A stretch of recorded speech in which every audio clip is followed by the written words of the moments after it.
2, 1. All right, I declare the meeting open at 7 o'clock. Can we please have a roll call?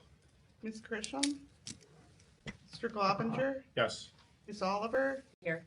Mr. Patel? Here. Inspector Bishop? Here. Ms. Unical? Here. Ms. Shu? Here. Okay, we have a quorum.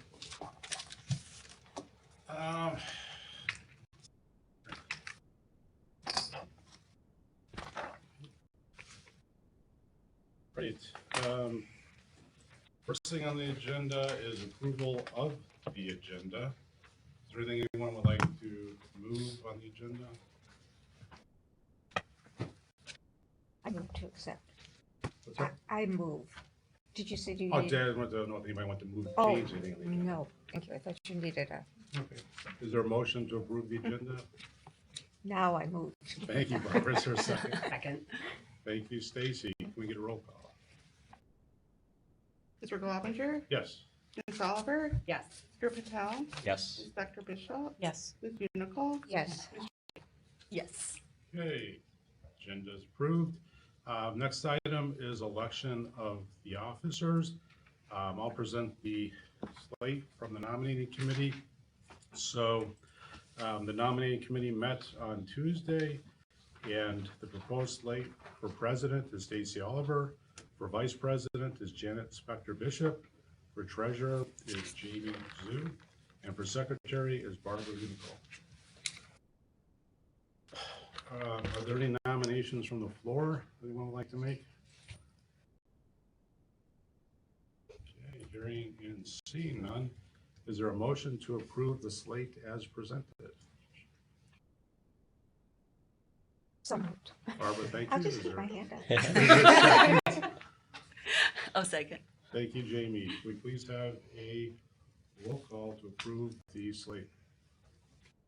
Mr. Globinger? Yes. Ms. Oliver? Yes. Mr. Patel? Yes. Inspector Bishop? Yes. Ms. Unical? Yes. And Ms. Shu? Yes. Okay, the slate has been approved. Congratulations to the new officers. Stacy? So much power. Well, before we move on with the meeting, I just want to take a minute to recognize Jay for his work on the board. Obviously, he's staying with us at least until his term is over and hopefully longer.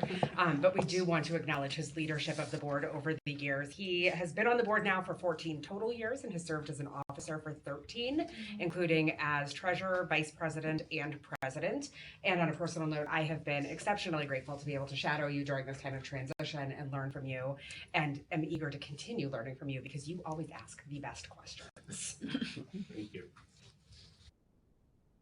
Okay, moving on to public comment. We need to do the rest of the consent agenda. I thought that- Just did the approval of the agenda. Got it. Okay. We're going to move on to approval of the consent agenda. Is there anything anyone would like to move or remove from the consent agenda? Didn't we vote on that? We voted on just approval of the agenda, not for the rest of the items on the consent agenda. Seeing and hearing none, can I get a motion to approve the consent I agenda as move. presented? Thank you, Barbara. I'm just gonna stay. Thank you, Janet. And can we get a roll call? Mr. Globinger? Yes. Ms. Oliver? Yes. Mr. Patel? Yes. Inspector Bishop? Yes. Ms. Unical? Yes. Ms. Shu? Yes. And moving on to public comment, it appears that we have several members of the public here tonight. As a reminder of the policies around public comment, we are limited to 5 minutes each. We are limited to 6 members of the public speaking unless the board makes a motion to extend that. So is there a process for deciding who the 6 are? Do we let them self-select? It's usually at 30 minutes, so that Okay. if we Okay. hit the 30 minutes, Got it. and usually we would go just in order of who was signed in. So I'm gonna share this with Stacy. That way you can, we'll just call, and if they'd like to come up here, that way the people that are watching from home can also see. Perfect. So it looks like we are starting with Judith Kagan. I didn't actually come to make comments, but as long as I'm And saying can a I few ask you, things. just because we have the camera and we're live streaming, so would you mind going to the top of the table? That way everyone can see and hear you. My name is Judith Kagan. I'm only here to express my regret about the cancellation of the two classes per month of Olga's yoga. I'm sure you know we're all here for that reason. I don't think we'll take up 30 minutes of your time, but just to reiterate slightly what the people sent in their emails, we feel that as seniors, there are not very many things available to us for our physical well-being. Yes, you're looking at other classes, I understand that, but this is a way for us to come together to physically keep our health at its top shape, whatever. And we just would like you to reconsider. Even if it's only for 6 months, I heard from a friend of mine who's on the board of the Friends that there isn't anything slotted for the time period coming up in the near future. And if that is true, then I'd say again, please reconsider yoga for us. You young people can't really understand the position that we're in, but it's important to us, both for our physicality and for our mental well-being. Thank you. Thank you. Lynn Hopman?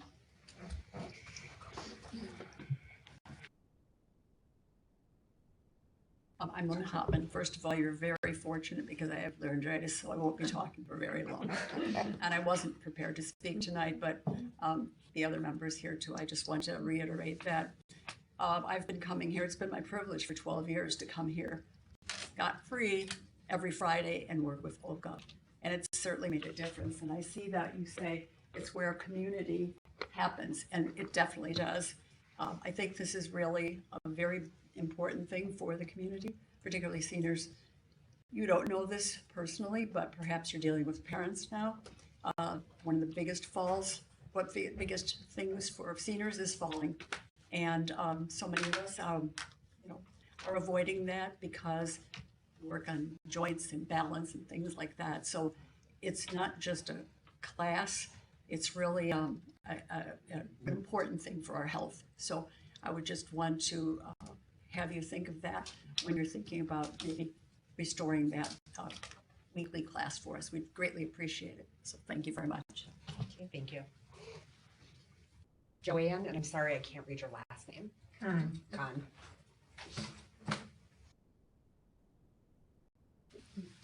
I really wasn't prepared to speak tonight. I really came in support of the yoga group.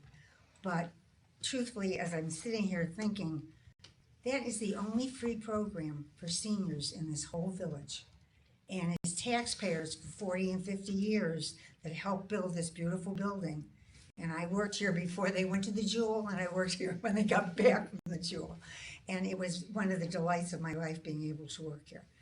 And now I watch them going into yoga every Friday morning, every day that I stood at the counter. And so I said, as soon as I'm away from this counter, I'm coming on Friday mornings. And now you're cutting back the classes. And they have nothing planned for it.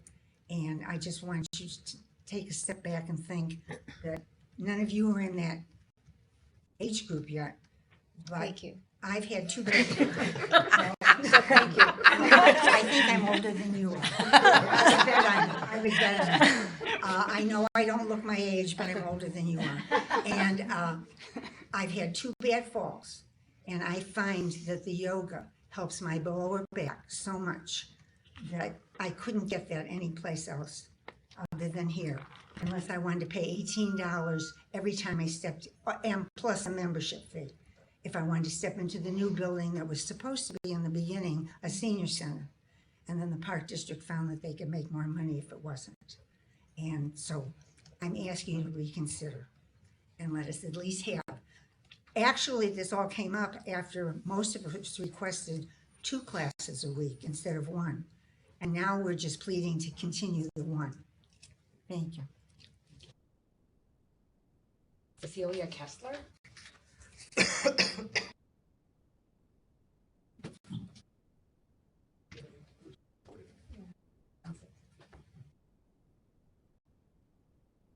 Evening, and thank you for all your service. We appreciate here in Northbrook all the hard work everybody does to make our community so wonderful to live in.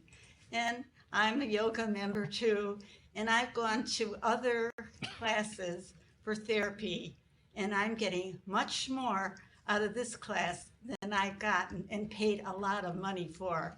And Olga is wonderful. She explains what each exercise helps in your body, which is very important, to know anybody can go and do exercise. I went, they never told me anything, what is good, and everybody was doing the same thing there, and they were getting paid by Medicare.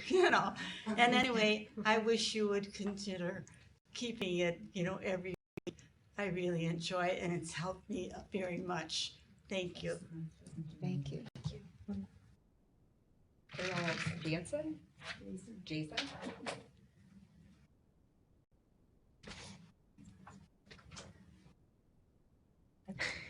I'm Carol Jason. I think my husband and myself have probably attended Olga's class from the very inception when it was in the old auditorium. Olga is a gem. We've seen a lot of people come and go. The pandemic certainly had its trials and tribulations on the classes, and we could watch it, but it wasn't the same as in person. And as everybody has said before, it helps us so much as seniors to come and to not only have the camaraderie of the people in the class, but also Olga is so knowledgeable and is so caring and is so helpful to everybody on an individual basis. And again, that we have it at no cost is wonderful. I mean, you see 40 people in that class. I mean, what other opportunity do you have at here other than the movies that you see that many people? And seniors, and what's so nice about it is that it's during the day, so you don't have to worry about driving at night. You can come, it's just for an hour, and we're in and we're out. I mean, we don't stay in the room longer than we have to, so the room is available probably by 11:30 the latest. So other things could be planned for it, but just keep it for that little over an hour for seniors, I think would be very, very well received by the whole community and the community surrounding Northbrook. Thank you. Thank you. Ralph Jason?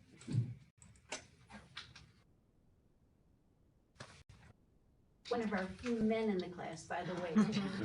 Well, I haven't done this in a long time, but I support this class. I've been doing it maybe for 10 years.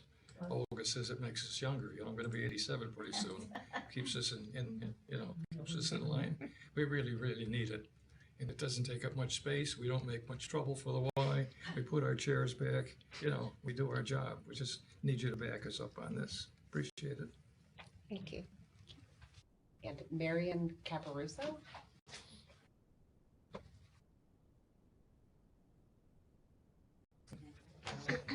Well, of course, I'm here to also speak for the chair yoga class because there are not a lot of chair yoga classes around, period. And yes, for seniors, but there's also young people in the class. I was actually introduced to it by my daughter, who's of course 20 years younger than me, but she has MS and she needed it. So there are younger people in the class too. The information that we got was that there was a community survey and people wanted more diverse programs. Understandable, but that doesn't mean you have to cut back on the programs that are successful, that are well attended. Some of the reasons in the responses to emails that many people wrote were that it was a cost issue. Looking at your budget, I figured out that with the check disbursements, Olga gets approximately $100 per class. Also, I know that it's partially funded by the Friends of the Northbrook Library. Friends of the Northbrook Library did not know about the change. My understanding is that they weren't too happy about it. Also, it was supposed to be a staffing issue, but there is no real staff aside from someone who checks us in. I don't understand how the decision was made.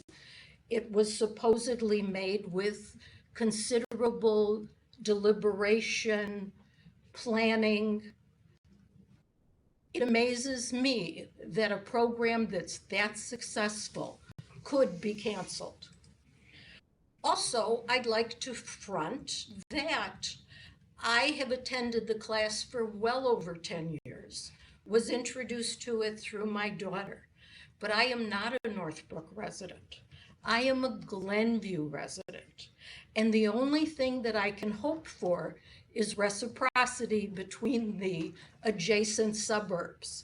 And what I can tell you, while I attended programs in Northbrook, apparently my grandchildren, who are Northbrook residents, preferred a lot of the programs in Glenview, such as the Grove and Wagner Farm. So there is a exchange of classes, of community. Please reconsider this. Look at what those surveys were that caused this decision to be made. And I'm sure there was nothing in any of those surveys that would have indicated that you should drop one program that's successful to initiate another one. Please reconsider. Thank you. Well, thank you all for your feedback. We appreciate hearing from you. And we will certainly make sure that this feedback gets to the staff who work with the chair yoga program.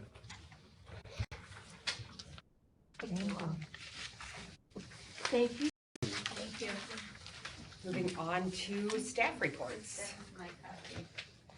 So I am happy, although I know you all have met Becky at our visit to Glenview Library last week, but I am excited to welcome Becky Moore, our new Human Resources Director.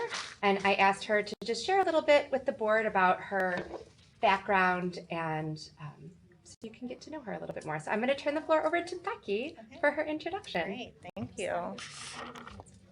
Oh, do you want me to stand at the front? No. Okay.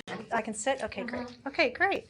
So thank you, Kate, for that introduction. I'm Becky Moore. I'm very pleased to see you all again so soon. I'm going to tell you all a little bit more about myself, a little bit of personal background, a little bit of academic background, my professional background in human resources, and then kind of end with kind of how I view my HR philosophy, for lack of a better term. And so I apologize in advance. Not apologize, but I will admit that some of this is a little autobiographical, so bear with me. So I was born and raised in Libertyville, Illinois. So I'm a true Chicago suburbanite. Kind of, I've come to Northbrook for many different sporting events, checking out different sites. I'm one of 3 girls. My father's a dentist. My mom's a pharmacist. You can imagine they were disappointed that none of us chose the healthcare field, but we are still very happy with our choices, and they're still proud of us, I believe. I attended Catholic schools for the most part, K all the way up to 12, including Carmel High School in Mundelein. After Carmel High School, I went on to the University of Illinois, Urbana-Champaign, go Illini, and I earned my Bachelor of Arts degree. It was really at the University of Illinois that I felt for the first time really free to explore intellectually. So I'm a really big proponent on intellectual freedom. So whenever I read that in your documents, I'm just really taken with people should be able to study what interests them, what they want to learn more about. So while I was there, my degree was pretty interdisciplinary, and it focused on the intersections of race, class, and gender. And it really fostered my sense of independence and really seeking out like the truth in the world. Graduating from U of I, I'm not going to tell you when I graduated, but because you could do the math how old I am. But I did go on to the University of London, all the way over in the UK. I will admit that I really moved to London for a graduate degree, but also for love. I did marry an Englishman, so graduate school, marriage was all kind of wrapped up in a package. So I got a master's degree in development studies. For those who are not as aware, development studies is Again, a very interdisciplinary field that looks at political science, economics, history, sociology, and it really studies how societies throughout the world grow and they change over time. My thesis was on how government and civil society interact with one another. Specifically, my area of interest is in South Africa. It's still the best place I've ever been to. I thought I wanted to live there for a period of time, maybe someday. I'm still holding out hope because I do love it there. But I studied how the government and civil society worked and didn't work together during the HIV/AIDS crisis back in the 80s, 90s, early 2000s. So that was my thesis. So it's kind of a heavy topic, but one that I enjoyed studying very much. So after I completed my master's degree, I stayed in London for a couple more years and I completed various internships, paid positions at nonprofits, specifically on fundraising for different causes around raising money for various health initiatives, poverty alleviation. One thing that I felt, I liked those positions very much, but I often felt disconnected from the work because we were raising money for causes that were you couldn't always feel the impact. So it was very worthy, but I didn't feel that personal connection to the work. We did make the decision, my husband and I, to move back to the Chicago area. This is where all my family's here, my parents. I'm very fortunate to have, some grandparents still with us. So we wanted to be kind of back, kind of home, for lack of a better word. So we moved back to the Chicago area. My husband is from the London suburbs. So we ended up settling in Evanston because that kind of gave him that sense, that dense suburban feel, close to the city of Chicago, also a very more diverse community, socioeconomically, ethnically as well. And I got my first HR job back in 2015 at a little nonprofit called Youth and Opportunity United, which is a positive youth development agency that really did phenomenal work in the Evanston Skokie school districts doing after school and summer programming for elementary all the way up to high school seniors, as well as counseling and outreach services. And we fundraised and had a lot of state grants so we could offer everything free of cost, which is huge for the community. And I did HR there for 6.5 years. I started from the ground up as a coordinator, worked my way up all the way up to manager level. I wrote down my highlights so I wouldn't forget. I'm going to consult my cheat sheet. Some of my highlights, my time there, we had a very robust AmeriCorps program. AmeriCorps is basically how I describe it in very simplistic terms is Peace Corps, but in the US. So you're doing a year of service at a local kind of nonprofit agency doing good in the community. So we expanded our AmeriCorps program from 12 to 24 members, which was huge for us, that we could then use these members to just keep building a robust program.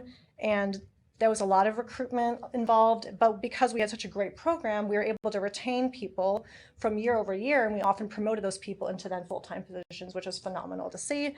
I was very proud of that. We also moved into a brand new building during my tenure there, into a beautiful $6.5, $7 million building right across the street from ETHS, the high school. It's phenomenal. I still drive past it sometimes, check that it's still there, it's still good. And I was also a founding member of their DEI committee at the nonprofit as well, a trend you're going to kind of see throughout my career. But I grew a lot there, but I felt like I needed a change, and this is 2021. So the pandemic was raging. I wanted maybe just to try something different. So I saw a position open up at the Glencoe Park District. I had never considered park districts. All I knew about Park District was Parks and Rec, which I learned is not really an accurate representation of what it's like to work in local government. No, it's an accurate representation of libraries. Thank you for saying that as well. That makes, so I became the HR manager there back in August of 2021. A few highlights from my time there. So I was really proud of, I felt like with myself and our leadership, we really took the Park District kind of through the tail end of the pandemic and out of it. We still had to deal with the regulations around COVID vaccine mandates, testing, isolating, and the complexities of all that. We kind of saw our way through it. I was their first dedicated HR professional. Before it was a hybrid finance HR position, so they wanted to have full HR support. So I felt that I was pretty instrumental in creating clear processes, procedures around HR, and having a dedicated person that staff could come to for HR related concerns, and that there was no split between finance and HR. We added employee benefits such as vision insurance, which a lot of people have a need for. We lowered the monthly insurance premium significantly, so staff really felt like they had more money coming home in their paychecks. And we added a high deductible health plan, which turned out to be very popular, and we even funded a portion of the health savings account. So we kind of front loaded the money into their account, which people appreciated. I also, right before I transitioned here, I completely rewrote, with help from my team, I'm not going to take full credit for it, the full-time and part-time personnel manuals. So I am freshly in that space and excited to keep writing policies.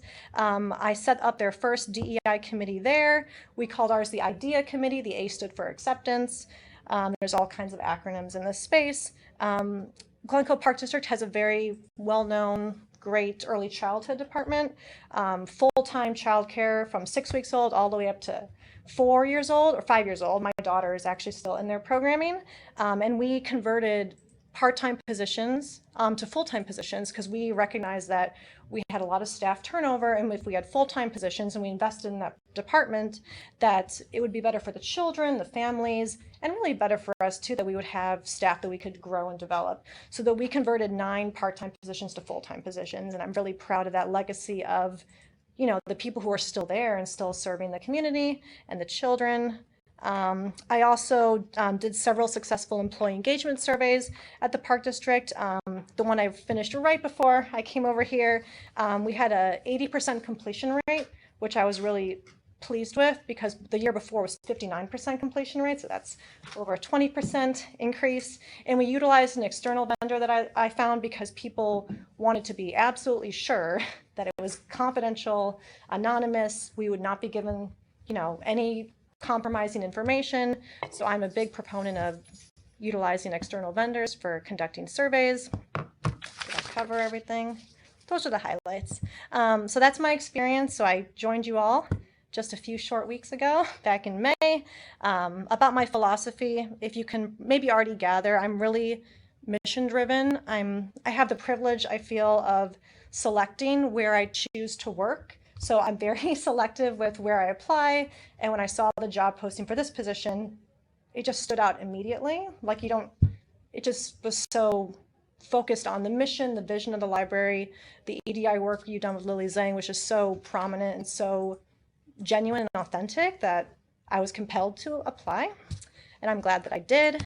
I'm really struck by your values as well of innovation, continuous learning, customer focus, inclusion. Like your values really reflect what you want for the community.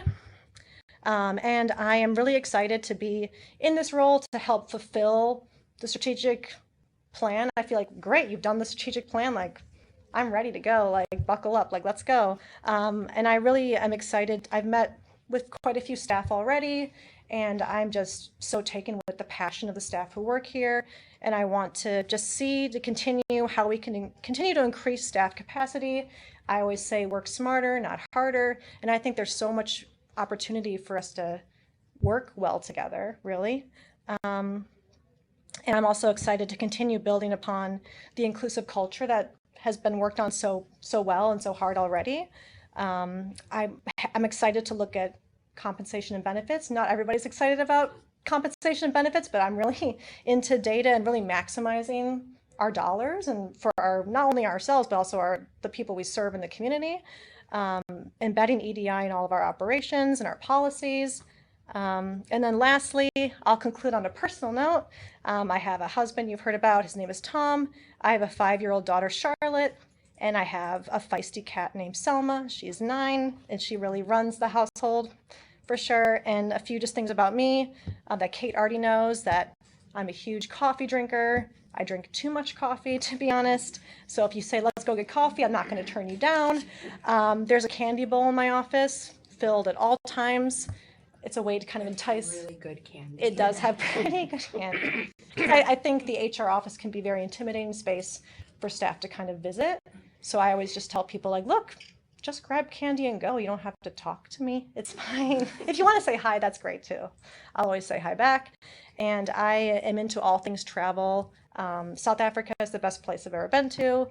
I'm obviously a huge Anglophile, so if you want to talk about England, Scotland, Wales, I'll talk about with you all day long. And I'm just really excited to be here. That's just a bit more about me. So great. Thank you. Yeah. Glad to be here. We have the joy of having 2 presentations today because being May, that means it is almost summer reading. And so Susan Wolf is here with us today from the Adult Services Department and of course also the Summer Reading Committee to tell us about this year's theme and some of the fun prizes. Is this a shameless ploy to make sure all of the board members get excited to sign up? Absolutely. Hello, thanks for having me to talk about summer reading. So this year we have a great theme of read, renew, and repeat. And so the theme is really focused on sustainability and enjoying the outdoors and spending time in nature. And as we know, these are, in addition to reading, are very important things for our overall health and well-being. And so we're really encouraging everybody this year to take your favorite book or ebook or audiobook and spend some time in your favorite outdoor place. I just wanted to show this because marketing this year, particularly Princess Gonzalez Esparza, did such a phenomenal job with the graphics. And so she really took this theme and made some really adorable graphics and also incorporated some local elements. If you notice the water tower among the trees there, just fantastic. So I thought I'd just give you, oh yeah, before I get into the game boards, we have a very brief, again, designed by Princess and narrated by Julian Medell, a little promo video. So if you will, I'm gonna just play this, 30 seconds, I think. Do we have sound? No, we don't. Hold on.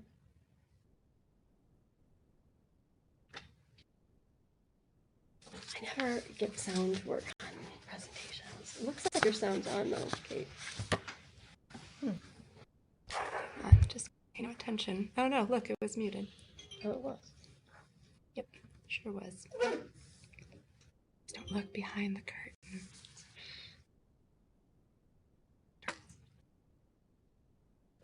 Thank you. You're welcome. Let's see if it actually works though.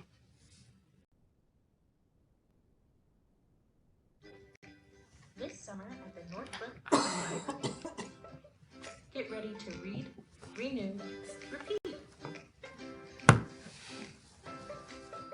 Complete reading logs to earn prizes starting June 1st. Sign up. Read books. Earn prizes. For more information or to sign up, please visit us at northbrook.info/summer reading. So these services librarians will be, oops, there we go, showing this when they go to school visits, and then we'll also be using it on social media, and it'll be on our website and whatnot. Right? So just a little glance at some of our, the different reading programs that we have for age groups, because we have it for all ages. This is the adult log. So adults log their books read, and after logging 4 books, receive this very nice thermal grocery bag. Teens actually log the amount of days that they read for 30 minutes. And they have all different prizes for the different stages of completion. But they get a book when they're done. And then there's some optional bonus prizes, and this is my favorite this year. The teens get this really cool crossbody bag, which is just such a great little size. Has all these little compartments. So love it. I don't understand why we don't call it a fanny pack anymore. It's a crossbody bag. It goes in your head. Does it go on your waist? Go on your waist. Yeah, they Goes around your. Yeah. No, that's what I said. It would be a great adult. It's been a rebrand. It's been a rebrand. Yeah, Janet, I think that Susan agrees with you. She would very much wishes that was also an adult prize. So if you know any teens, maybe try and. Yeah, I'm going to try to work on that. Maybe I can trade for something. Like the youth game board. Similarly, they track the amount of days that they read and get different prizes for different stages and a book when they are done. But they also have some bonus activities, and they have this cool That's great. drawstring bag. So. We also have a program for babies. Not everybody realizes that, but for babies, their parents and caregivers are encouraged to do different learning activities. We have a bunch of suggestions, but actually there's any activity is fine, and then we have different prizes for different levels of completion. One thing that I am super excited about this year is that we are doing another scavenger hunt. We did that last year instead of a kickoff event. We are doing like a week-long scavenger hunt, and it was so much fun, especially in some of the, like on the third floor in the adult areas where we maybe don't see as many kids coming through. We saw them all coming through and asking us for hints, and it was just, everybody seemed to have a lot of fun. So scavenger hunt will be our kickoff activity, and then we're giving some nice prizes. We have two REI gift cards, and then the grand prize for the scavenger hunt is a basket donated by the Civic Foundation in celebration of the 100th year anniversary of Northbrook Days. And so they're giving a couple ride bracelets, unlimited ride bracelets. So pretty neat. Yeah. Yes, that, So we have really just a lot of fun stuff. And of course, we couldn't do this program without the help from our partners. This year, the summer reading program is co-sponsored by the Friends of the Library and the Thomas J. and Catherine M. Laird Family Foundation. And then we also have a number of other local partners who donate coupons and other prizes, mostly for the youth program. And there's just so many really cool things. And in addition to the donated items, we also make a real effort to buy for like gift cards and different prizes, all local, support local businesses. And so it really is a true community event. So I hope that you all participate. Thank you. And everyone, no matter what your age, can do the scavenger hunt. Oh yeah, as well as the reading club. all ages. Yeah, that's right. It's a great way to get to know the library too for people that are maybe new. Maybe if you have like teenage sons that want to come in, and you could do it with them. I'm just saying. It'll be a negotiation. Everything is a negotiation. Yeah. And does anyone have any questions for Susan? And I should have asked also for Becky. On summer reading, sign up starts June 1st. How do you guys come up with the themes every year? It's so cool. Yeah, we actually don't, we participate in iRead, which is a statewide committee that chooses the theme. So do multiple libraries use the same Yes. main theme? Not only multiple libraries, but it has become so popular that multiple states and also the entire, every military base in the world, the Department of Defense also purchases the iRead theme. So if any military families that are on a base will also be doing Read, Renew, Repeat. It's pretty awesome. Just a quick question. Are you seeing the figures go up each year recently? We have, yeah, I mean, right, we had a dip then, and then it's been going really well. Last year we had, I'm going to say a figure now, not going to be, I think it's either 32 or 2,300 youth participants. I know we had 800 for the adults. Which was it's a lot. It's a year. Because you haven't done the adults every year, have you? I don't. We have. Have you? Okay. Okay. Indeed. Well, I shouldn't say, as long as I have been here, we have done an adult program. I think for a long time, yeah. So I Maybe cannot thinking speak. back to when I had teenagers. That is very possible. Yes. But Try to cross promote it now too, as you know, people that we really are for. Family, yeah. Right, for every age. So. Yeah, and the best way to do that is to have other adults do it, and then tell other adults in the community that you know, if you know any other adults. Because we have a lot of adults, and so I've always been, and this is true at every library. Every library sees a huge number because we get to go into all of the schools and talk about it, but the adult numbers are always typically lower. But you figure we've got 35,000 residents, and of that, about 20% are under 18, which means the other 80% are not, and so that's an opportunity.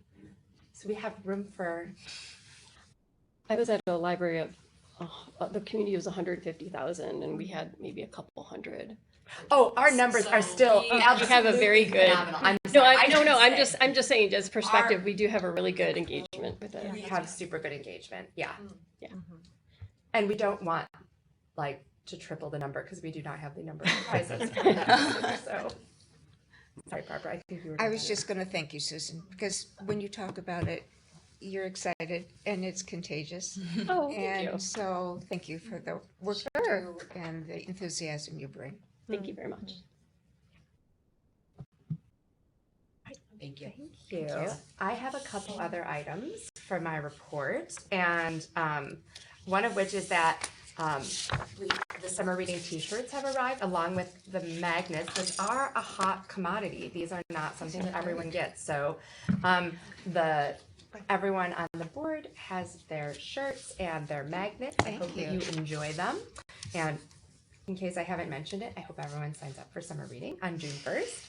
I will be signing up right away because on June 3rd, I shall be leaving to go to a different country with my niece, and we'll be gone for 2 weeks from June 3rd to the 17th. While I am gone, as per usual, Kelly will be in charge and as the assistant director has full authority to make any decisions in my absence. Certainly the hope is that she will not have any difficult decisions to make, but certainly she, as we all know, she is very capable of doing so. I also wanted to just thank the board members that were able to come for Staff Development Day. We have been getting comments in the staff evaluation form that they really appreciated seeing the board there. So that was very much appreciated, you taking some time at the end of your day to come, as well as to the board members that also participated in Flamingo Friday.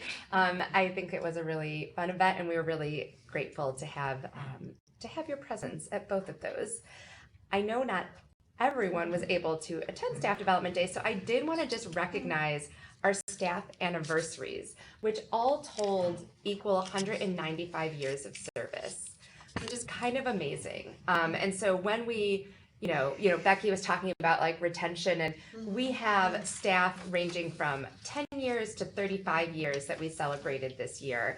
And I just want to share who we celebrated for those that were unable to attend. So starting with our 10-year folks, we have 3 people. Liz Becker, who started out in tech services but now works in youth services. Brian Nelson, who is our technical services supervisor. He's the reason that we are able to have materials on the shelves. He makes all the ordering happen. Debbie Siegel, who is our adult services senior librarian, who works with a lot of our senior community. At 15 years, we have another Siegel, unrelated, but Lori Siegel, she also does a lot with our senior community and our book groups, and is one of our adult services librarians. And then we have 3 people that are also celebrating 20 years, and we had one person who retired, so I'm going to still celebrate Willie. So Willie Edwards was one of our security monitors. He retired basically because IMRF said he had to, because he retired from his school job. And there's fun IMRF rules that meant that he had to retire here in order to get his school pension, which is weird. But we really appreciated the 20 years that Willie gave us. We also have Kathleen Doyle, who's our Maker Services Manager, who actually started out as a librarian, became our digital services librarian, and then of course, when we built the Maker Space, became the manager of that space. We also have Stephanie Meyer, who's a lifelong Northbrook resident and one of our circulation clerks, and Bill Picara, who is another one of our adult services librarians, who is also a lifelong Northbrook resident. So this is not only his home library from the time he was born, but has been his workplace library for all of his work life. We still are not done. We have 3 more people to celebrate.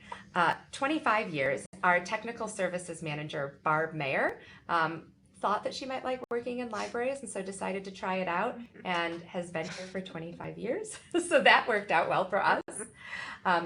We have a 30-year staff member who has been here in circulation as a circulation clerk, Joyce Barron. And as I was telling her last week, like, she's always smiling. And she's like, well, I wear my mask more now, so you don't know. And I'm like, I can still see it in your eyes. You always are smiling. And she's like, that's true. So, and then Margot Hill, who is one of our adult services librarians.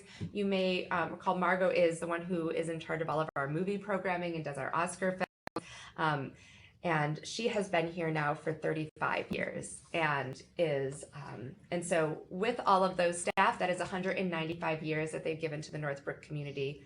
And we're very lucky to have all of them and look forward to, I'm not going to say another 195. We do want people to be able to retire at some point, but we really appreciate all the service they've given.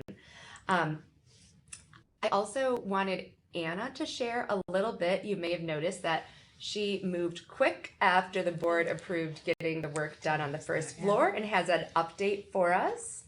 We're going to be done tomorrow. that's They were able to, I mean, yeah, they took the wall down on Monday. They taped the walls on Tuesday. They painted today.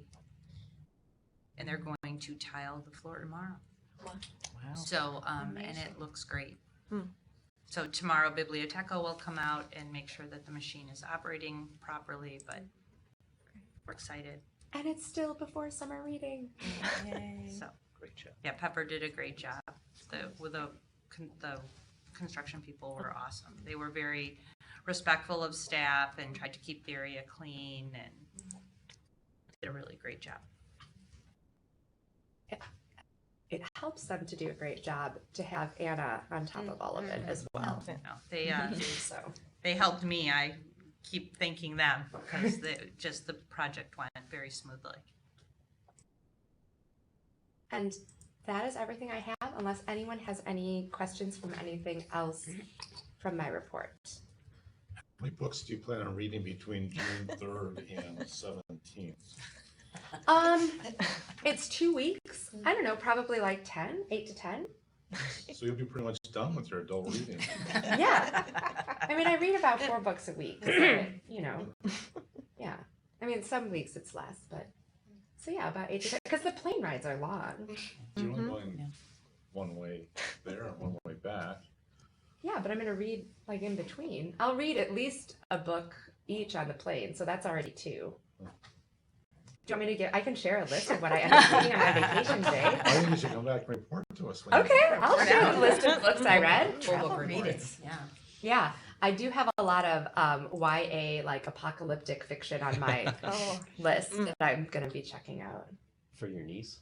For me. To read on the plane or after the plane? Both. Maybe don't read it on the plane. Apocalyptic. I mean, fair. There have been times when I'm like, oh, this wasn't a good choice. But yes, so. Any other questions for Kate? I'll report back on my books. We expect a full book. Okay. With rankings. A book report. Okay. Moving on to board member reports. I'll just, as a member of the Community Commission, Kate's already mentioned it, but thanks to the library for coming to Flamingo Friday and setting up a table. I understand you had quite a bit of business. Oh yeah, we had the Certainly wheels, so like. And to the, I missed some trustees because I came a little late. And thank you to Nimesh for helping and standing in for his wife who's on the Community Commission. So. I was just going to say that I was one of the trustees at Staff Development Day, and I thought it was a really great opportunity to celebrate the staff and see a little bit of what they'd done, because we got here right as like a nature walk was ending and meditation refused to end, and couldn't find a meditator. But it was really great to see the staff engaging in that way and have an opportunity to celebrate the good work that they've done. So, fun way to spend a Friday afternoon. And I'll just tag on the last thing about the Flamingo Friday and the staff day. We enjoyed spending time with the marketing group that with Linda and Alina. And Alina, the new colleague, right? Yes. And they do a great job, and I think the community members enjoy always having the library table at some of these events. And there's a lot of new families that come to that event, so they do a great job. Agreed. Thank you, though. I'll share that with them. Anything else? Moving into unfinished business. First up, we have discussion of the Glenview Library visit. I really just wanted to give some space to hear what people thought of the tour and the experience and get some feedback.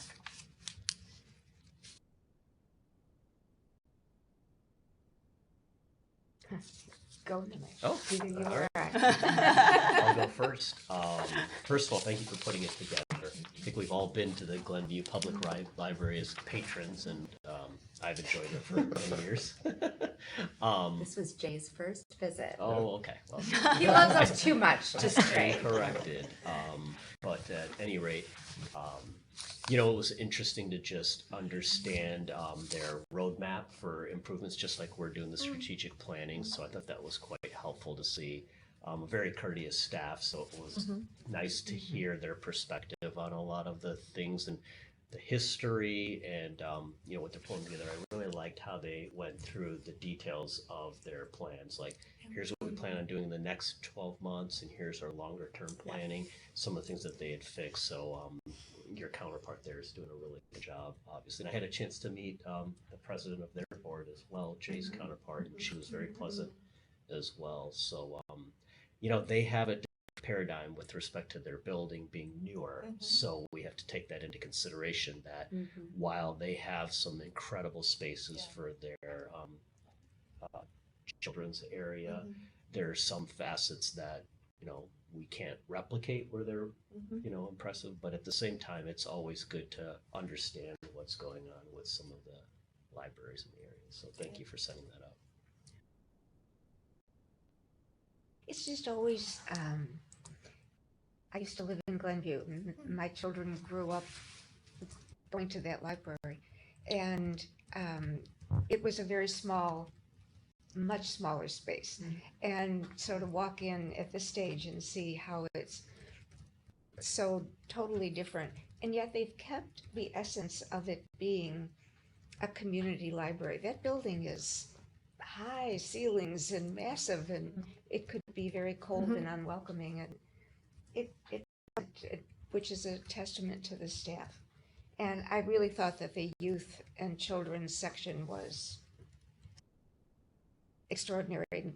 Given that letter we received, I think there's stuff to learn from them.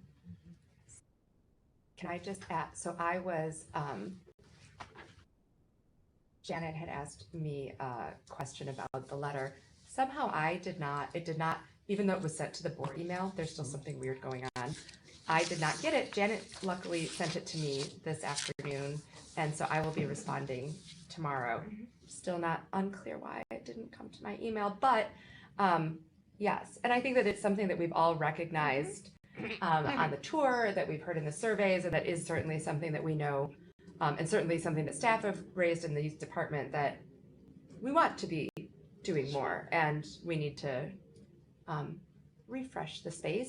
I will say that Anna and Summer have been working on some like minor things as we were ending the fiscal year to do a little bit of like bringing in like a new carpet in the story time, right? Like little things that will just hopefully liven it. Certainly aren't fixing some of the things that were raised, but I agree, the Glenview one. And then to have Lindsay say like, well, it's not really like this is the old one. We need to. It's like, okay, well, so we have 2 iterations to get through. I would just like to also, I mentioned to Lindsay about children's museums and partnering. Yes, because we will be chatting.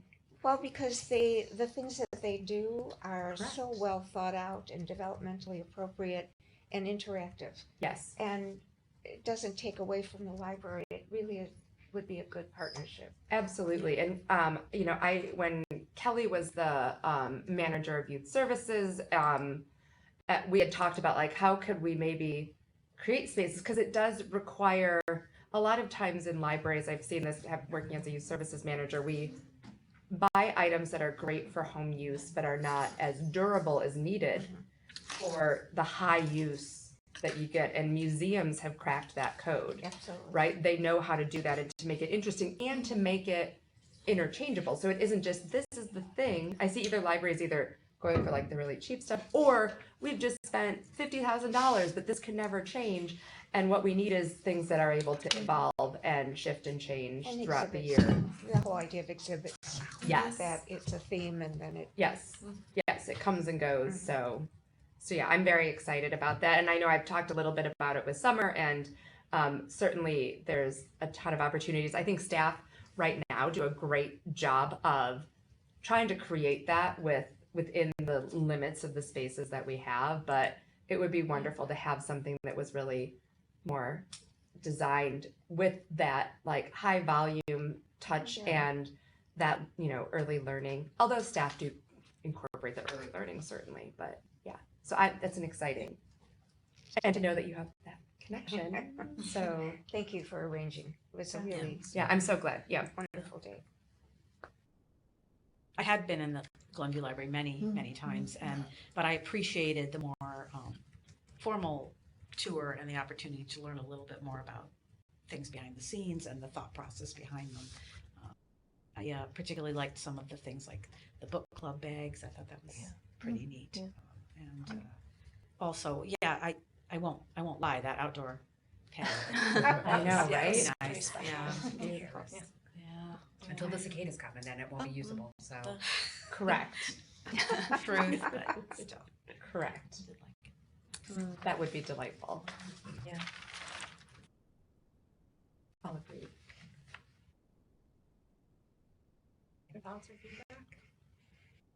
I'm appreciative of them also sharing with us their plan. If I looked at it as we go, I thought they were pretty spot on. I'm curious about how their cafe is going to turn out. I think I'm going to check it out once it's open. I can see it go either way, but I'm curious about that. Yeah. I have a lot of trauma in my brain from my last library cafe stuff. This is very different what they're doing. I think Lindsay's figured out this is the only way that it could possibly work. So I'm hopeful for them. It's interesting.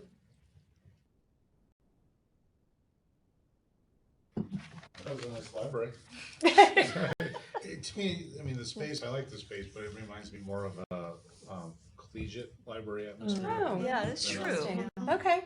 Than a neighborhood library, which is not a bad thing. It just it has that feel of, you know, a little more formal. Yeah, you know, there's study carrels everywhere. Really, when I walked around and saw it, and it's nice, but I don't know that we're necessarily going to emulate it. But there were a lot of things that I think when we start looking at the facilities plan for the second floor, you know, we can kind of look at and consider, especially with the use services and different things that we can do in the space. Yeah. So. Sure. I did also like that they made really good use of their windows, like both windows that faced outdoors, and they had a lot of natural light, like in their maker space. But even the windows inside, like where even just while we were in there, kids were coming and like pressing up against the glass to see what was going on in the maker space, and that was really fun to see that there was just so much intrigue and like curiosity about what they could do in that space. But they didn't have our machine, our book, right? That. No, I know. They didn't have a what? We noticed the that. AMH. The book, yeah. wonderful. But they have the drive up. They Right, do the the drive. Yes, to balance out. I know. The dogs at the drive-through is an impressive feature. Believe me. I don't know if you guys remember the volume of comments we got during the pandemic that we should have a drive-through. We put it here. I wish. It would have been a dream, right? We can enclose the east side of the building. You know, just let them drive through a tunnel. There you go. That would be. Oh yeah, that would go well. I'm sure. Very well. It's a new level of scariness for Anna's parking lot. Well, I'm not saying lower the roof. I'm just saying enclose. That way they'll get stuck in it, and then we'll have to close the whole library because they can't get out. Anna is not amused. Kate, there was an interesting comment towards the end. When we were doing the tour, it sounded like the volume of books in that library are trending down. So the volume in circulation, is that a typical trend that we're planning for here, or is that something you're seeing in libraries with all the? So we are not seeing that happen here. What we've seen is an increase in our overall circulation, and that our physical item checkouts have remained high. One of the projects that we have on the list for this upcoming year is to do new face-out shelving in youth services for part of the picture book collection. When I've done this in other libraries, you typically can expect to see a 20 to 30% increase in circulation after doing that, because right, it's more visual. And we have our first floor popular picks collections to thank for the surge that we saw during the pandemic. It's not that the other numbers, I mean, they did go down for a little bit, the physical items, but the popular pick stuff continues to be a huge high draw for the community. And so I think what we're seeing is an overall increase. There are certainly collections that are going down, and we're monitoring those. A lot of the AV stuff of like, you know, we still are seeing, as I think I mentioned on the tour, surprisingly stable numbers for our music CDs. Like I keep waiting, like when are they gonna start? And they're not. Audiobooks are, movies also are not. There's been a little bit of a dip, but not as much as I would expect. So I think that one of the things that Susan and I, the youth numbers, we're still really seeing the higher increase in downloadables in the adult materials. The youth stuff, certainly with our, when we did the intergovernmental agreements with the schools in 2019 and made it easier for them to access, we certainly saw an increase in our ebook lending for the students, but we haven't seen it explode the way like e-audiobooks for adults have. That's really where we've seen just an overall increase in ebook numbers, but our physical items haven't really been. I can bring some more info next month to show you, but I think it is a trend that they've been talking about for 20 years, like, are ebooks going to be the death of libraries? And the answer is no, and it's another format, but we do expect to see a shift and change over time. So that is one of the things that we want to think about when we're thinking about the facility plan is what types of, you know, we don't exactly know how it will go. We know that our population in Northbrook skews older. We know that the largest demographic of ebook readers are senior citizens. People usually assume the opposite, but that is not the case. And we also know, though, that there are really dedicated fans in our senior population of our physical materials, and so large print books continue to have a strong draw. And so I think that these are all things that we look at and talk about to think about what will the future hold. And certainly the pandemic shifted things. I think it sped things up. I would anticipate as we continue to grow our Library of Things collection, as we do the face-out picture book shelving, that what we will start to see is not a decrease in circulation, but a shift in the how and what people are using. This is something else that I want us to look at as part of the strategic plan. How are we going to address the fact that we do need to often, especially with ebooks, purchase materials that are much more expensive for libraries? You know, like a ebook for individual use from Amazon might be $10 or $15, and for us it might be $100. And then we have to think about, okay, well, we have, you know, 50 holds, and we typically, you know, we don't, how many times do you buy it? And then what other items are you not able to buy if you're buying, you know, 20 copies of this one item? So balancing that, but also meeting the needs of people so that they don't have to wait forever for items, but making sure we have a well-rounded collection are the things that every library is grappling with and things that we talk about regularly here. And so this was a very long-winded way of saying we're looking at it. I'd love to bring back some more info next month for the board so you guys can see more specifically how that's looking.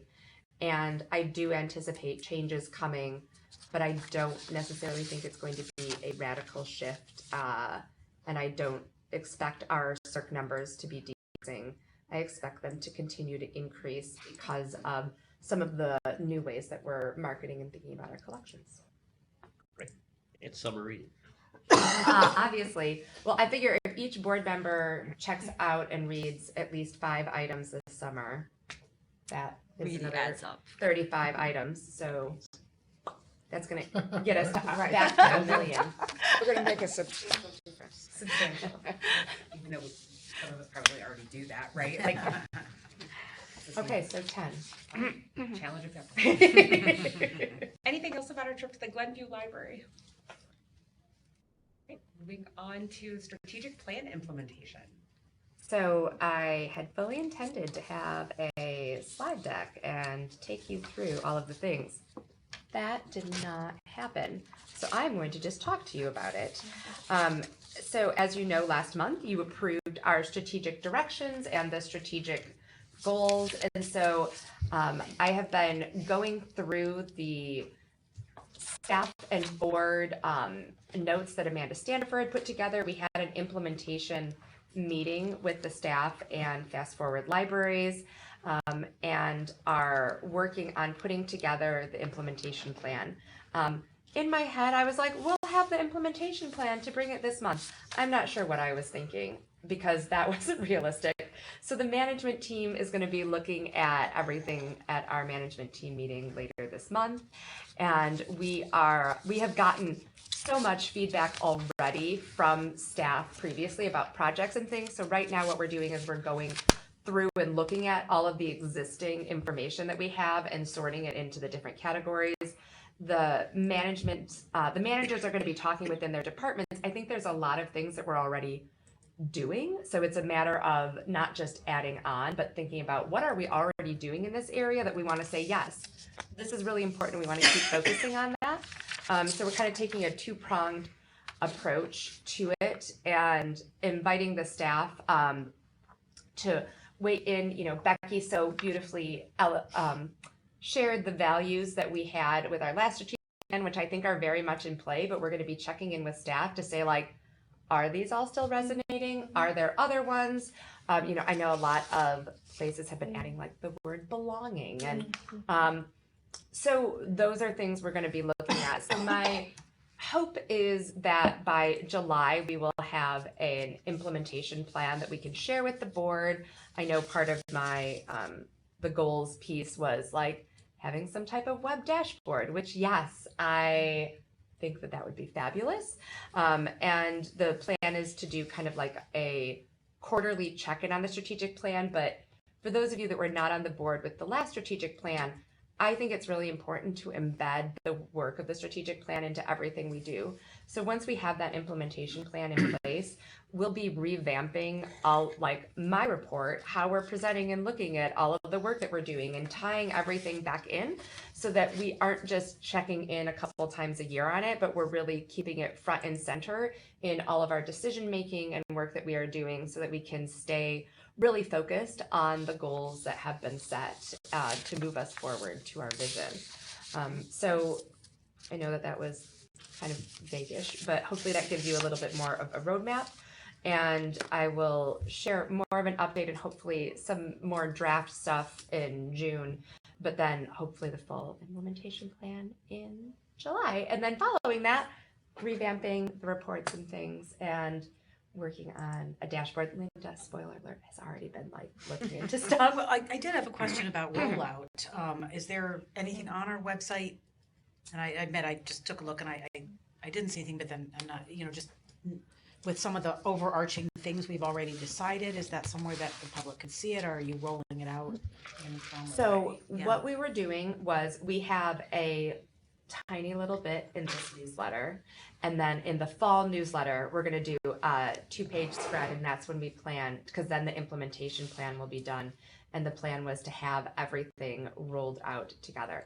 In light of some of the comments from some of our community members about the community survey stuff, Linda and I have been talking about speeding up having some stuff available. So I will be sharing with her some of the comments from today so that we can move that along more quickly. I think we're both thinking like, let's have everything together, but we don't have to. We can have the pieces that we have. And then Linda has been working with Fast Forward Libraries on a one-pager that should hopefully be done by the end of the month. And that would be something else that we'll be sharing with the staff and the board, and then also at our community outreach events throughout the summer. I would agree on that. I think you can roll out some of the high level stuff, mission and beliefs and vision, Yeah. without the sort of Detail underneath. Yeah, like coming soon. So yeah, that is, Especially if there's a one pager. So yes, so that is coming soon. So thank you. That is an excellent point. I tend to be well, let's wait until it's all ready, but then also why? Just because we don't have to. So anything else on the strategic plan?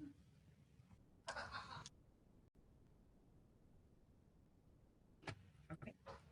Our next item is finalizing the executive director goals for fiscal year 25. I know that we made a decision about open session. I know, I just realized like we didn't didn't make a decision about that. We do not have to go into closed session if any board member feels that we should or wants to, but I mean, I'm going to be sharing these goals with the staff. They're not exactly, so I'm happy to have the conversation in open session if everyone.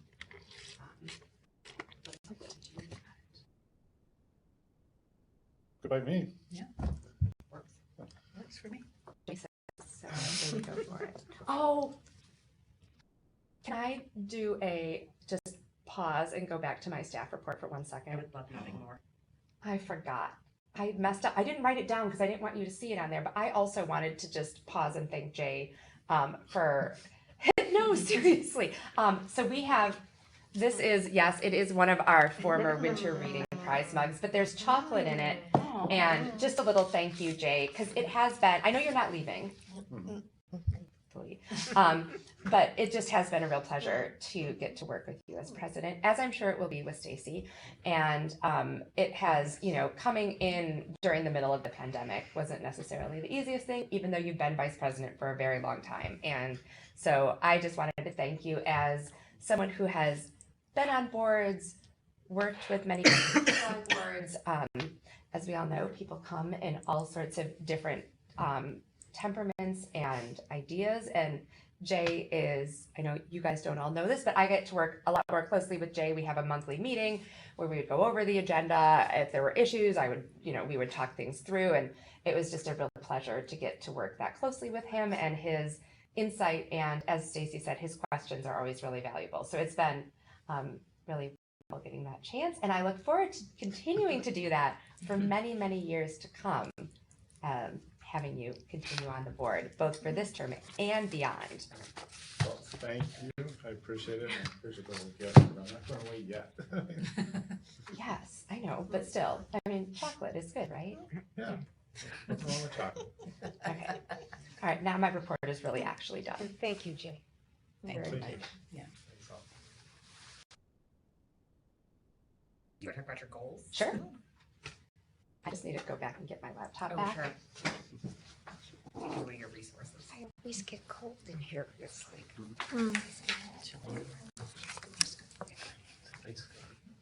Every time I look over, Barbara has a new layer on.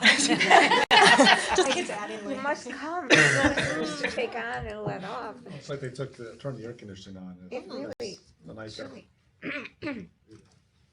Is that how you get people to leave the library at the end of the day? No comment.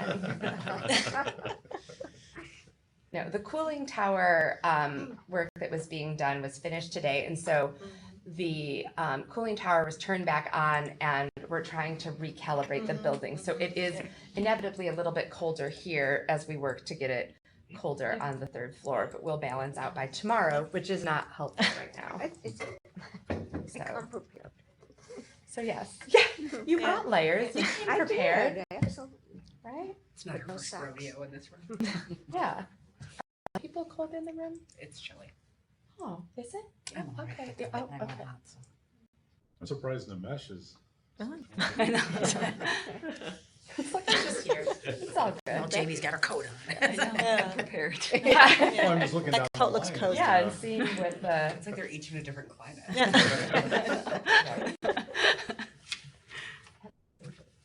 I think you know you're getting old when like the original size on here is not as easy to read anymore, right? Then you have to start increasing it. Like Anna's cell Flip it phone and say, text. thank goodness for computers when you can. Your size of your text. Yes, I can see. Yeah, seeing is important. So the board last month, with my review, gave me the goals. I just kind of expanded upon what the board had already shared with me. I think that these are all things we've been talking about. These are all things. And then I tried to kind of just lay out what some of the goals, like when we would be working on things, just to realistically, these are all a lot. And I agree, they are all important and they're all things we're going to be working on. But to try and kind of share what I thought was a very broad kind of where I would be focusing my time and energy. I did break out the HR stuff because I think that reviewing the entire policy manual and all of the benefits and doing a staffing analysis are really multiple things. So I broke those out. So there are 6 goals, and everything you guys had on there, I already had on the project list for things. And so I think that these are all good. I will say that I often am one who, I'm trying to word this how Anna would word it. I'm not always realistic about the amount of effort or time things will take. I don't think anybody is. I don't think it's just something you have issue with. Okay. So we as an institution, but I also, so this all seems very reasonable, but Jay and Stacy and I were talking at our meeting on Monday, and I think they agree that it would be a good idea to check in the fall to say, like, is this still realistic? Is there movement? And so that we're not waiting until spring to do that. And obviously, any of this can be adjusted. If you feel that what I have reflected wasn't reflective of what the board was hoping for / looking for. It's a living document. It's Yes. meant, you're not dealing with widgets, you're dealing with people and events and unplanned stuff. So I think being realistic is important. Me too. I just need to figure out how to do that. Well, that's our job. Okay. Okay, good. I felt they were good. Each one was a big enough tent under which you could roll out your implementation steps and action steps and timelines and measures of success. So under these goals, I mean, that's probably part of the strategic plan implementation steps. Will there be Correct. sort of a, more of a step-by-step, detailed plan of how you're going to get all these things done? So tell me more, like, I have what I have in my head, but I'd like to know kind of what when you say a more detailed plan, like we'll have project plans. Right. I mean, if you take, or- I'm just picking succession plan creation, create a succession plan, clear roadmap for handling different scenarios. Would you for yourself have things like, because you want to do this by July 31st. So by June 10th, have the, start working on this by June 20th, have met with, whoever you need to meet with about this by July 1, preliminary draft done by June, sort of subsets under steps under those. I think for some of the other ones, yes, where it requires a lot more, especially multiple levels of staff involvement. Right. So for the succession plan creation one, I actually presented this morning on creating a succession plan. I picked that at random. I know, actually, I so, understand. yeah. So yes, I think that we will. This is something that we definitely have gotten out of the habit of getting into that level of granularity, but that it is helpful to have that along with the project milestones of like, hey, did we meet this? And so this is something that, like the website review and improvement, having, I'm a big fan of RACI models of saying like, right, who's responsible, who is accountable, who do you consult, who do you inform, and then having the project steps for each and then having a Gantt chart showing what the progress is. Mm-hmm. So this is something that, as we like to say, they did not teach us in library school. And there are staff throughout the organization that for some of these things, it is a newer thing. So part of it is also helping them learn how to do some of this. So short answer, yes, we will have it. I don't know if it will be quite that granular. I think that can vary And- widely. Right? Yeah. But yes, because otherwise, how do we know if we're hitting things? As Barbara said, what are we going to get into? How do we adjust when things? So we've, of course, always had very detailed plans for construction projects. Sure.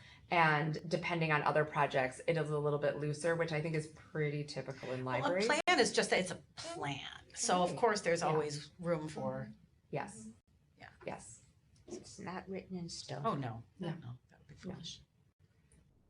So does that, and if you have an idea in your head, Janet, of like, this is kind of how we do things in schools, or this I is certainly what you're- do, but it's not for the But board it- to No. to create your implementation plan. No, I know that, Yeah. but it would be helpful because again, I am very much embedded in a library landscape, and what I know is what libraries typically do. But what libraries typically do isn't like it sometimes is the end all be all, like right, intellectual freedom for the win, but also it's helpful to see what others do. So if you have sample stuff, Absolutely. because I found to take a more business approach, which doesn't always land well in the library ecosystem. But I think that also you need to have that accountability. And so how do we? I think it's sometimes blend the accountability two? even to yourself. Like conduct a review of the current website, identify areas needing improvement. That's great. I think what I was trying to ask, and I probably said it badly, was internally for you, are you, conduct a review of the current website. Okay, I'm going to get that done, but we're going to get that done by whatever date makes sense. Yeah, and that would be something that I would be asking Linda Of to course. put together the plan of. Yeah. And so yes, so that's why I tried to do like the quarters to just give you the I broad. saw that. That was nice. Yeah, and then that will be taking it then and saying like, okay, we know we're going to start this here, so let's start like what planning stuff do we need to have? And I like to work backwards. So like for instance, when we're doing construction projects, I have a spreadsheet where we are like, okay, if we're going to bring the approved, the recommended bid to the board on this date, what do we need to do? Like and then move it backwards into it. So if the goal is by April 30th to have the board have, a plan and know about what we're going to be doing to update the website, then moving backwards, what do we need to do? I don't feel like I'm answering. No, you are. Am I? Yeah, Okay. absolutely. I don't know if No, I'm. absolutely. Yeah. Okay. I would still love to see samples because I do love that kind of thing. Other questions or feedback for Kate on the goals? I do. I'm a little bit curious. I know what this came out of our eval. Is it like this? I just from Lily's whatever the survey result report. I hold it like very closely to me that one of the bigger things that they reviewed is that we need to separate your job from the HR director. Hence, Becky's here. I'm just really curious, should the HR policy review and staffing analysis be more of Becky's goals, or I don't know how, I would like to hear the rest of the board, because I'd like to see, obviously you guys are going to have to jointly get things done, but I guess I like to see more a separation or kind of a more distinct weight distribution of those type of work, almost go more directly to the person that's hired to do this. And isn't I guess Lori's going to be here too? yes, but I guess to me, can we just do? I don't know how the rest of the board is thinking, but I like to see more of that shift. Or Kate and I were talking on Monday. My comment was, it's not necessarily that Kate's gonna be the one doing the legwork, but she's gonna be overseeing that this is a goal to be accomplished and directing and, you know, kind of working with Becky and everyone else to accomplish some of these things, because you're right, I mean, several of the items on there are not, you know, things that Kate is alone gonna do. It'd be, I guess, Kate's responsibility to delegate effectively to her team.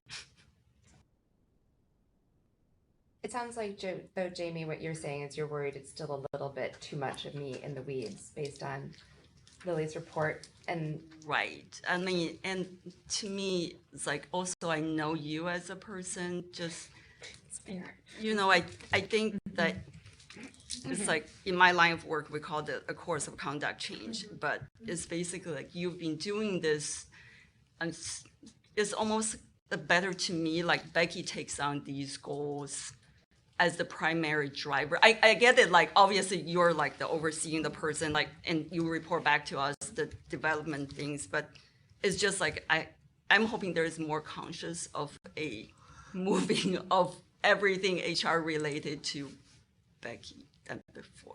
Okay, that's, yeah. More of a cleaner break. In terms of workload, not like, Oh, not, totally get it. yeah, not I totally get what you're collaboration. saying.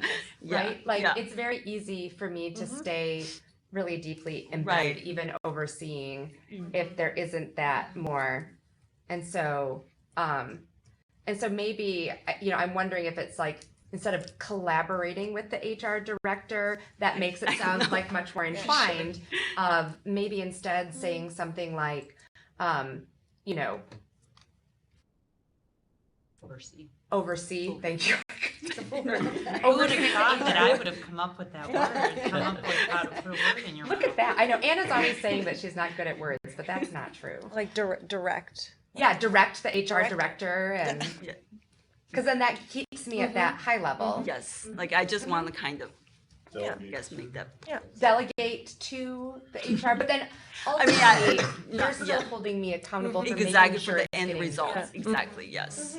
Yeah, I think Jamie's bringing up a really good point, because there's an onboarding period, and you know, we've got a very good background with Becky, so a lot of good opportunity to, you know, institute. You've already read Lily Zhang's report and some of the things with the staff, so it'll be nice onboarding, and then obviously overseeing the goals is a good idea. Yeah, and leverage kind of fresh pair of eyes and experience. And Yes.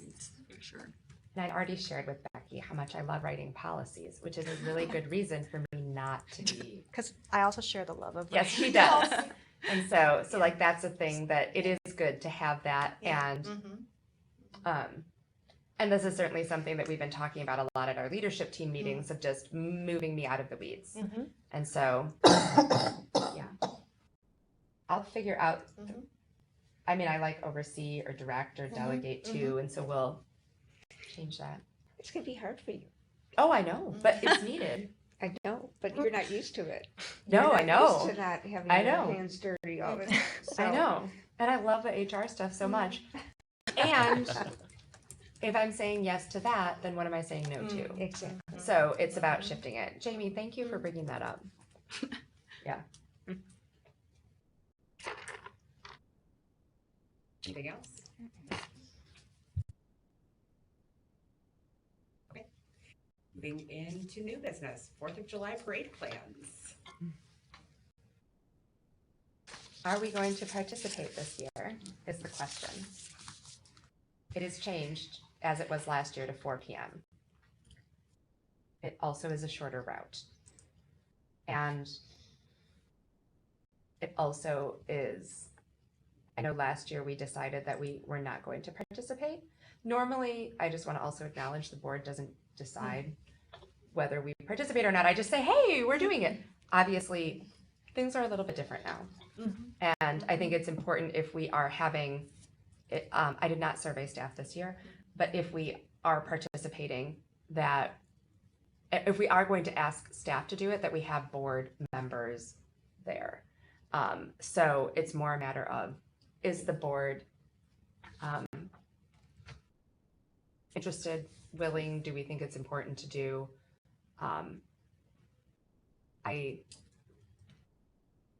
I know that the world has changed, and so I don't have a strong, that's all I have. That wasn't, but.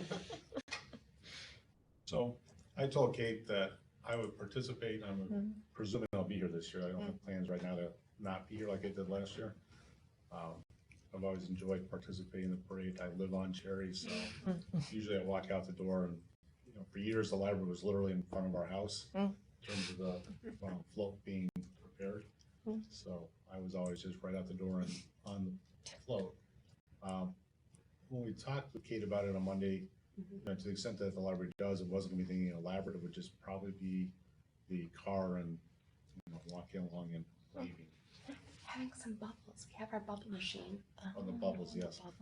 Not giving anything out, not having a float that we would be sitting on or anything like that. But and for those that don't know, the parade route is from Western to here.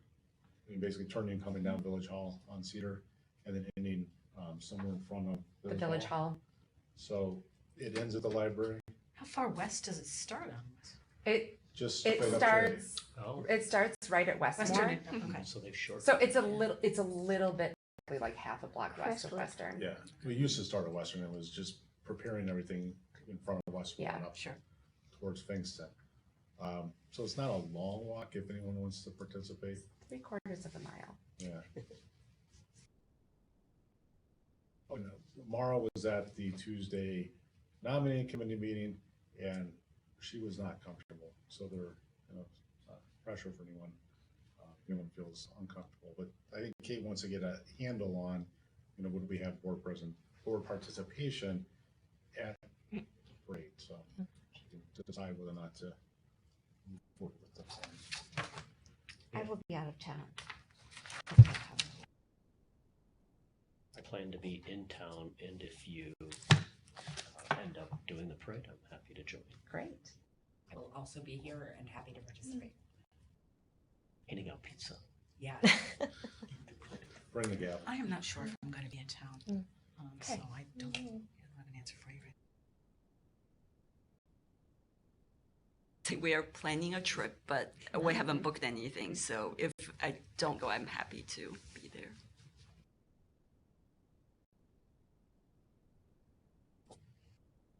Does anyone have any strong feelings one way or another about our participation in the parade? So the parade ends now, right here and in the village. It ends in front of the Village Hall. Okay, so there's probably a large group of people at the end of it, but the library's closed that day as well, right? Correct, because it's July 4th. Interesting. That is indeed 'Cause it correct. used But to we end are in an emergency weather shelter. If weather gets really bad and they need to evacuate people from the parade route. So the fire has a key to get in the event that were to happen. Like say there was thunderstorm, I don't know, lightning, but I don't know what kind of weather thing would provoke it, but we're here to help shelter people. So, okay, thank you all. That's really helpful. It sounds like we have several people that would be interested. I am just curious if we have anyone, and this is not we might, I will ask staff as well, but we do have the library vehicle, and if anyone would be excited to drive it. I'd be more excited if it was a bookmobile. Well, we do not have, we had a bookmobile, but we don't anymore. Yeah, we'll tell you, when Carlos was president, he drove it, so. He loves to drive it. Wow. So let me get this straight. So for the 3 years you were president, we didn't have a parade, and then now. No, I'm saying Stacy could drive. I know. What if you deck it out in this all over? Right. That's a good idea. Yeah. Summer reading. It will be summer reading themed. Of course. We always do summer reading theme, and yeah. I won't be driving. I've never driven a car that big, so. It's huge. I know. I mean, I'll. That shouldn't be my first time to drive a car that big. And to drive and not run over I know. especially board members or staff. Yeah. I think I applaud that decision. As smart as he get to drive in the middle of the road, you have to stay in Oh. the lane. Very slowly. Very slowly. I can do whatever I'm called upon. Oh, Oh. thanks, Matt. I think he wants to. I do,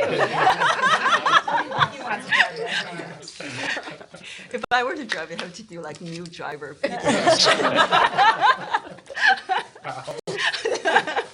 My sister has a gigantic car. It's a Palisade, and anytime I have to drive it, it terrifies me that I'm going to run into something. It takes up like the whole road. Isn't your son in high school now? Yeah. So he's gonna be driving pretty soon. I know he also has no desire to learn to drive there, so he hasn't even mentioned that. And children of all ages and spouses and pets are also welcome. You know, my kids used to have so much fun. And they see all their friends, and then we were giving out good stuff. It was a lot of Yeah. times. Yeah, they're getting really serious about the not throwing stuff. Yeah. Like it was at the top of the instruction sheet for the sign up this year, and it was like big. And so that has been something that I have felt strongly about. But now it seems like they're really, which it is a state law that you're not allowed to throw things in parades. Well, it makes sense. No one pays attention. Okay, thank you all. I know. Agenda building, next month, we are going to look at the master plan and an updated FOIA policy. Woohoo! Because we have some new board officers. Amazing. Approve resolution for bank signers because there has been a change in Correct. officers. And we're gonna do a strategic plan implementation update. And Kate, I think you offered earlier to bring some circulation data. Anything else? We also, I forgot to put on here that we'll have information on the Illinois Public Library annual report, the annual statistical report that we have to file with the state as well. Oh, you forgot one other item. Your report on how many books you read during the day. Oh my God, I apologize. That right at the top. I'll just include that in my director's report. Can you rank them as a well? book or a book that Oh, they a book that enjoyed. you enjoyed. That's a great idea. And we I have to read. Yes, which is fine because you were going to read anyway because you signed up for summer reading. What a joy. Okay. Anything else? I'm going to adjourn the meeting at 8:37.